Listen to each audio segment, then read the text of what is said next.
Hi, this is Professor Hankinson, and this is the first of two lectures that you will be listening to for Topic 1. And the focus of this lecture is the topic of feminism. So, what are we going to be learning in this lecture? Well, we're going to first look at the definition of feminism. And there are many different ways of defining feminism. There is no one way of doing it. And so we'll be taking a look at the different ways in which feminism is defined. We'll also be taking a look at the diversity within the definition of feminism. So even though feminism does share some core values and principles that unite all feminists, there are differences within feminism. And so we'll take a look at that. And then we'll take a look at the different waves of feminism. That is the historic eras that have taken place in the United States as it relates to feminism. So let's go ahead and get started. So, what is feminism? Well, because there are the letters ISM at the end of the word feminism, it indicates to us that that is a political worldview or an ideology. And so you've probably heard the words liberalism, conservatism, socialism, environmentalism. All of those are ideologies. And feminism is an ideology as well. Basically, what an ideology is that it's a consistent set of beliefs about the nature of society. And then it's also about that, given that consistent set of beliefs about the way the world works, that leads to demands from political actors, the government, lawmakers, and others to address those concerns that they have about the way society is structured. And so feminism falls into the category of ideologies like many other ideologies that we have within the United States. Feminism is also a social and political movement, though, as well. And so that it is a worldview with certain assumptions and core values and beliefs, but that worldview is oftentimes taken as a call to action, right? And so feminism and feminists oftentimes will get involved in the political process. They will get involved in social movements, trying to raise awareness about their concerns, and then trying to make political change as well. Now, one thing you should keep in mind is that feminism is not fixed in its meaning, that there are lots of different ways of defining feminism, as we're going to see in a moment. But that being said, that there are some core principles that unite all the different definitions of feminism. So what are some definitions of feminism? Let's take a look. This first one is from your textbook, and it states that feminism is acknowledging that most social systems work to the political and economic advantage of men and the disadvantage of women. So what's kind of unique about that definition is that it sort of thinks about feminism as systemic, and that there is systemic sexism that exists and needs to be acknowledged, and that sexism is that the system gives economic and political advantages to men and that women are at a disadvantage. Another definition that comes from an international group, the International Women's Development Agency, kind of builds off of that definition. What this definition looks at, it says that feminism is about all genders having equal rights and opportunities. It's about respecting diverse women's experiences, identities, knowledge, and strengths, and striving to empower all women to realize their full rights. I say that it kind of builds off of that first definition in that it focuses not just on systemic sexism, but also places an emphasis that feminists focus on equality of opportunities and rights for all genders. It also recognizes that there's a diversity within genders and within women's experience as well, that the way that women achieve equality is different depending on their standing in society, their race, their class, what country they come from. And so that definition of feminism is a little bit more robust and builds off nicely from the definition offered in your textbook. And here's one final definition that we're going to take a look at from Bell Hooks. She's an American feminist, an activist, and an author, and provides additional insight into defining feminism. She states that feminism is a movement to end sexism and sexist oppression. Its aim is not to benefit solely any specific group of women and particular race or class of women. It does not privilege women over men. It has the power to transform in a meaningful way all of our lives. And so I think what Bell Hooks's definition of feminism offers to our discussion here is that it kind of counters an assumption that is sometimes, I think, a faulty assumption that's sometimes made about feminism, that feminism is for women, but it's kind of against men.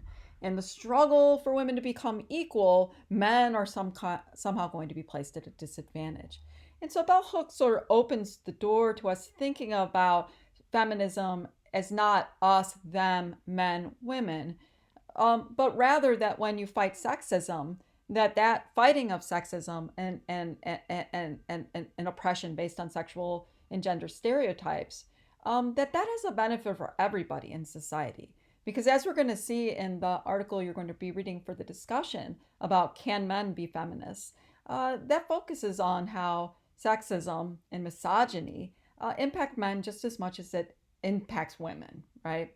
And so Bell Hooks offers that kind of insight into that, and also countering her definition sort of counters some faulty assumptions that I think people sometimes make about feminism.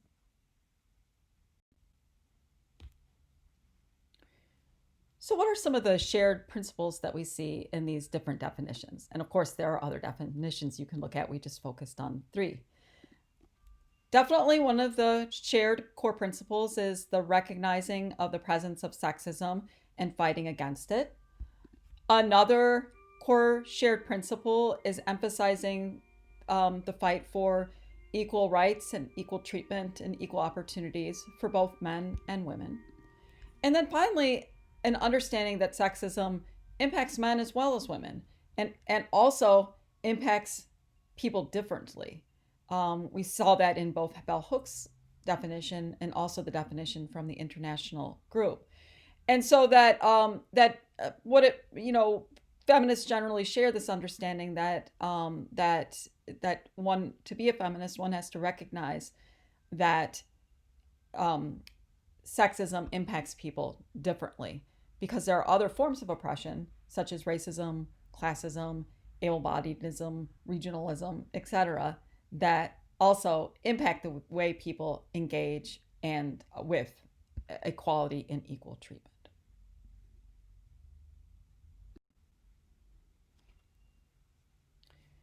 So we see that there are core principles that unite feminists, but that being said, there are key differences within feminism.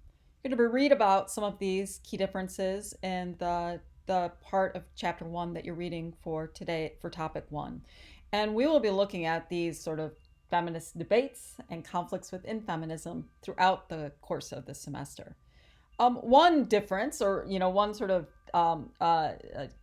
key difference within feminism is whether or not women are fundamentally different from men, or whether or not there's really no difference between men and women. And in other words, we should sort of like get rid of the idea of sex or gender, right? And that we should just see people as people. And the social feminists and the versus the egalitarian feminists, and it does a good job of sort of highlighting those differences.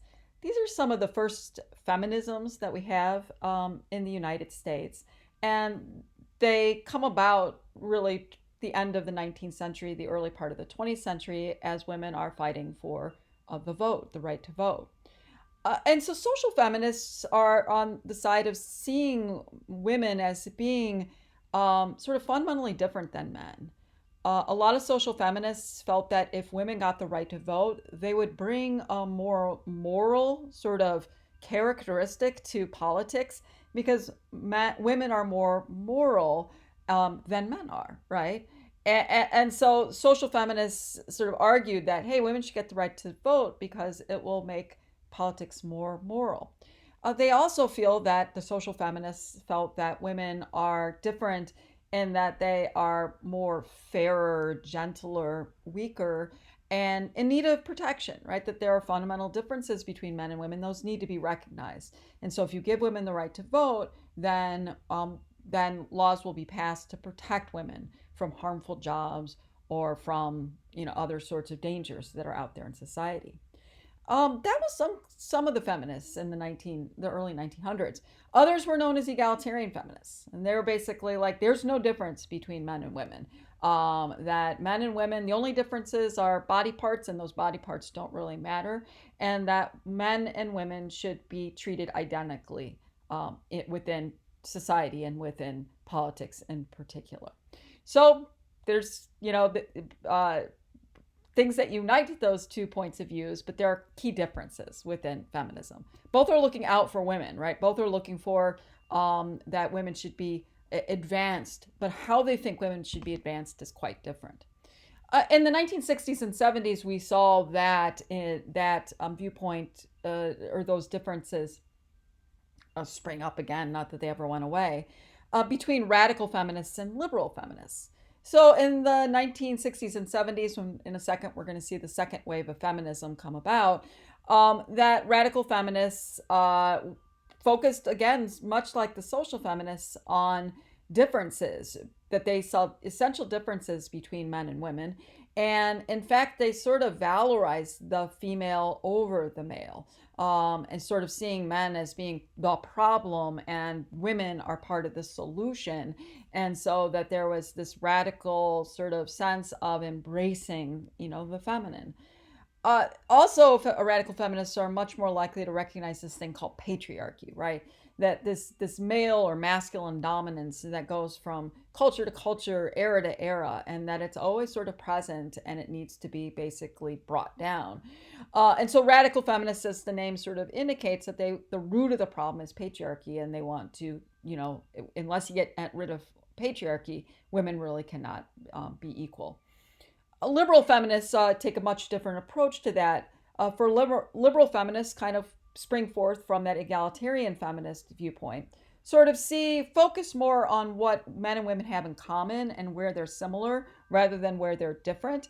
And then also wanting to sort of reform our system slowly and not radically or revolutionarily. And so bringing women closer and closer to full political and social equality. Liberal feminists are also liberal, small l, in that they fight for liberty. And they're like, look, if women want to, and we see this debate sort of develop in the debate over pornography, radical feminists are against pornography because they basically see it as a perpetuation of male dominance over women. Liberal feminists take a different stand on that. They're like, who are you to tell a woman whether or not she should make money by posing naked in a magazine? She can make her own decisions, and if those are the decisions that she wants to make, that we should respect those decisions, not say that she's blinded by patriarchy and reinforcing it and perpetuating it. So again, those are two other sorts of debates that we have within feminism. There are a lot of other feminists you'll read about in the textbook and that we'll be talking throughout the semester: ecofeminist, socialist feminists, feminists of color, etc. But again, kind of going back to this idea that there's a lot of diversity within feminism.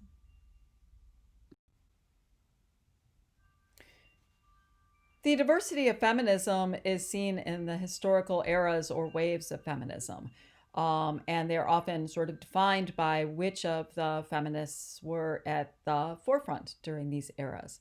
So we're going to be taking a look at just quickly at the first wave feminists that started in the mid-19th century through the early 20th century, with sort of, egalitarian feminists and social feminists sort of playing equal role, but really leaning more towards egalitarian feminists. Second wave feminists from the 1960s and 70s, really the radical feminists are sort of at the forefront.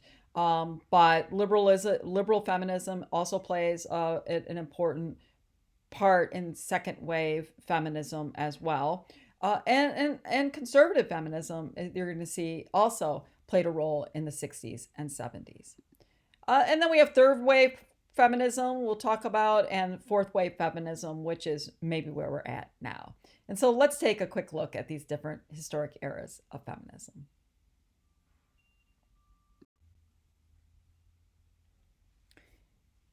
So, first wave feminism. There's a picture of the suffragettes in New York City, 1912.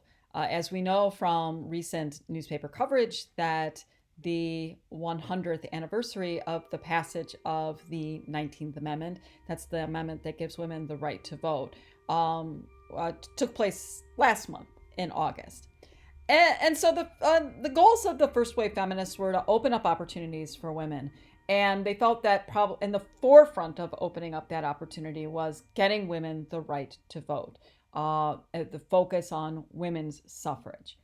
Uh, but also that wasn't the only thing that they focused on. In their efforts to sort of move women into the public sphere through the right to vote, they were also challenging sort of this thing called the cult of domesticity, this idea that women's place is in the household, men's place is out in the public, and that because women are best suited for the home life.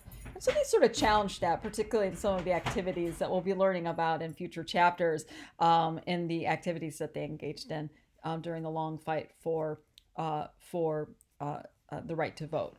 Some key figures that you see here up on the left hand side, that's Katie Stanton, Elizabeth Cady Stanton, and on the bottom right hand side is Susan B. Anthony, and both of them were fought for a long time for the right for women to vote. That in the up above Susan B. Anthony is Sojourner Truth. She was a former slave, and she wrote a famous piece called "Ain't I Woman Too," sort of challenging though that the women's rights movement isn't just for white women, but they're for Black women as well. And key moments are the Seneca Falls in 1948 and the passage of the 19th Amendment in 1920. We'll be learning about that. And the women's first wave feminists aligned with other social movements. One big alignment was with the abolitionist movement. And so many of the first wave feminists weren't just fighting for the right for women to vote, but were fighting for the end of slavery as well. And they were also concerned with temperance. That is the impact that alcohol has on women's lives, particularly because of social norms, they stayed at home. Husbands would go out and work, come home drunk, and there were, and that jeopardized basically the safety and the well-being of women. And so the first wave feminists achieved the goal of the right to vote and also worked with partners towards the ending of slavery in the mid part of the 19th century.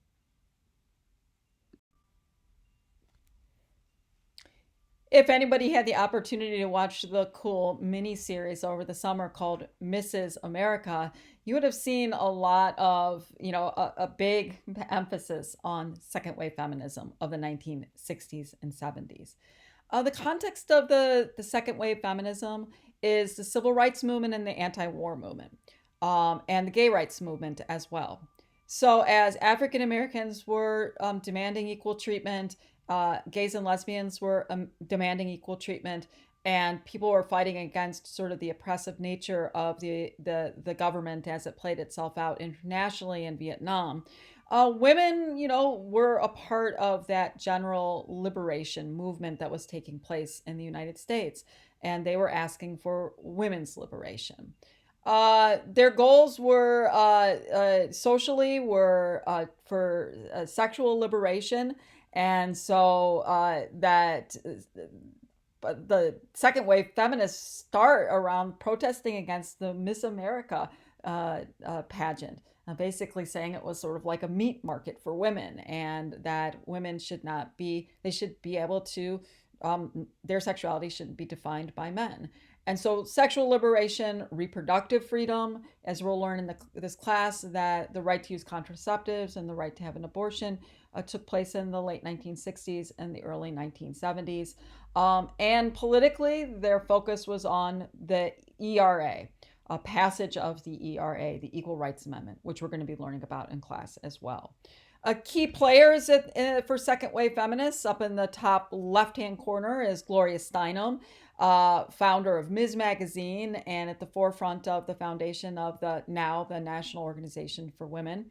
Right below her is Phyllis Schlafly, and Phyllis Schlafly was a conservative feminist. I don't know if she'd call herself a feminist or not, but she definitely was fighting for the rights of women, but in a different way than the liberal and radical feminists were fighting for the rights of women.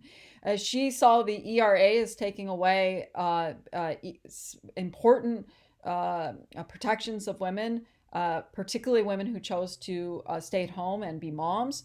So she led a big political movement to stop the ERA and was, in fact, politically effective. So in the upper right hand or left hand corner, that's Betty Friedan. She wrote The Feminist Mystique. And in the lower right hand is Shirley Chisholm. And she was the first African American woman to be elected to the House of Representatives. This is, it was a very vibrant time that really brought feminism to the forefront in the United States. And not just liberal feminism, but radical feminism, socialism, all sorts of feminism. Coming out of second wave feminism, there was a kind of a pushback on the radical feminism and the liberal feminism of the second wave feminists. The context of third wave feminism is sort of deconstructing gender, and so maybe and also empowering women to sort of a rejection of the second wave feminism, feminists focus on oppression. Third wave feminists sort of feel like that's constantly placing women as victim, right? And third wave feminists sort of want to be more empowering to women. And so third wave feminists generally see gender as a construction that needs to be taken apart. They really wanted to challenge the assumptions of radical feminism, that there's this sort of essentialism about what it means to be a woman and how to be the right kind of feminist. And we really see that with Roxane Gay and her piece, Bad Feminist. And so the third wave feminists are much more wanting to let people decide for themselves outside of some sort of ideological context about what kind of feminists they want to be. They want to define their own feminist beauty standards of themselves. They want to maybe resist the label of feminism, because when you have that label, it kind of maybe constricts your actions, right? And so that if you want to listen to rap music like, Roxane Gay talks about, or wear lipstick, or you love pink, that's for women to decide, right? They can do that. There shouldn't be any constraints on that. And so you sort of see that on the slide that's slut pride, right? It's sort of like, if I want to dress this way, I'm going to dress this way. Don't tell me that I can't dress that way because of feminism or any other constraint. On the other side of that, you see that there is third wave feminism is also wanting to really bring that concept of intersectionality to the forefront, right? They criticize second wave feminism for focusing too much on equality and liberation for white women and not enough on all the other women that are out there. And so you can see with that poster, we all can do it. Third wave feminism really does sort of focus on this idea that what it means to be a feminist is recognizing that the way people experience sexism is different based on other sorts of types of oppression that they're experiencing as well. That's that concept of intersectionality. And that's maybe where we're at today in terms of feminism. So, where are we today in terms of feminism? Um, you know, that some think that we're in this fourth wave of feminism. The idea being that we kind of moved from this radical liberation in the second wave to the sort of deconstruction of gender and empowerment of women, sort of saying women should be able to define for themselves what it means to be a feminist.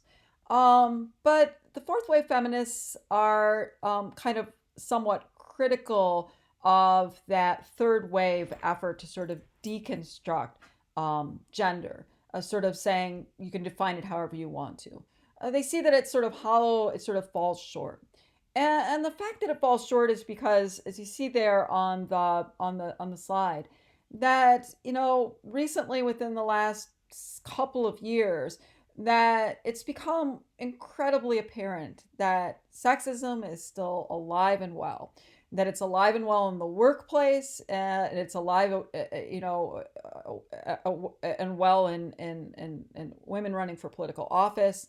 And so that sexual discrimination, sexual harassment, sexual assault is alive and well, still works, and that maybe third wave feminism took our eye off of the impact that unequal treatment, that it's still there and that we still need to fight for it. That the fourth wave feminists, sort of with this focus on the Me Too movement, right? Sort of a reckoning with that these kinds of discriminations are still out there and need to be dealt with. They kind of double down to the fourth wave feminists on the intersection of class, race, that there's gender oppression, but that how women experience, or anybody experiences, is different based on other kinds of unequal treatment that they might be experiencing. And so fourth wave feminism sort of builds even more upon the work that the third wave feminists did with intersectionality. So that's sort of an overview of the eras and of different feminism. And so hopefully coming to the end of this lecture, you have a better idea of what the word feminism means. Thanks for listening. I really appreciate it.